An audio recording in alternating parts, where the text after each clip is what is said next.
विचारणार तर तो देशद्रोही. अरे वा. कागदावर लोकशाही आणि रस्त्यावर दस्तकशाही. कोण प्रश्न विचारणार तर तो दोष देईल. देशद्रोही. देशद्रोही. कागदावर लोकशाही आणि रस्त्यावर दस्तशाही. कोण प्रश्न विचारणार तो देशद्रोही. जय भीम. जय भीम. आमचा नाहीये, तुमच्यामुळे आमचे काळे हात झाले. तुमच्यामुळे फक्त आमचं काहीच नव्हतं, आम्ही भ्रष्टाचार नाही केला. But this is the power we got. We can you know. आम्हाला वेळ नाही लागणार तुमचे चेहरे काळे करायला. आणि प्रश्न मला एकच संदेश द्यायचा की गरजेचं आहे, कारण 2-2, 4-4 वर्ष या ठिकाणी विद्यार्थी अभ्यास करतात आणि ऐन वेळी इथला पेपर फुटतो.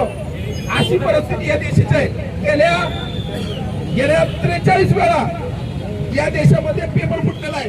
ही पेपर फुटीची जी घटना आहे सरकारच्या ताब्यात असली पाहिजे. सरकारचं त्याच्यावरती नियंत्रण असलं पाहिजे, पण सरकार ह्याच्यावरती नियंत्रण न ठेवता पेपर फुटतोय आणि मोठ्या मोठ्या लोकांना तो पेपर विकला जातोय. सामान्य विद्यार्थी जो आहे तो अभ्यास करून मरून जातोय.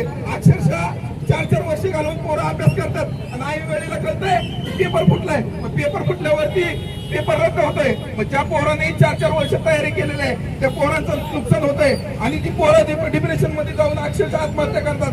अशी परिस्थिती मुर्दाबाद.